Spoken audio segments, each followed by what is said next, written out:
نحمدہ و نصلی علی رسولہ الکریم۔ ایک سوال ہمارے پاس ہے کہ کیا جبری طور پر نکاح منعقد ہو جاتا ہے، مطلب لڑکی کو مجبور کر کے نکاح کروا دیا جائے؟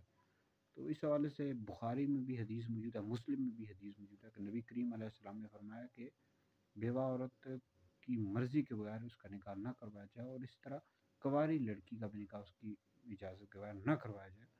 لوگوں نے عرض کیا رسول اللہ صلی اللہ علیہ وسلم کہ کنواری لڑکی سے اجازت کس طرح لی جائے؟ فرمایا اگر وہ اجازت لینے پر خاموش ہو جائے تو اس کی رضا ہے، مرضی ہے۔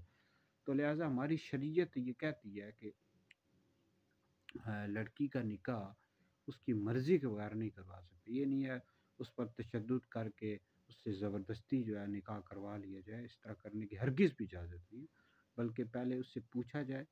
آپ لڑکی بالغہ ہے تو اس سے آپ پہلے اجازت لیں، اس کی مرضی معلوم کریں، تو پھر اگر وہ اپنی مرضی سے سائن کر لیتی ہے اور پھر ایجاب و قبول ہو جاتا ہے تو پھر نکاح منعقد ہوگا۔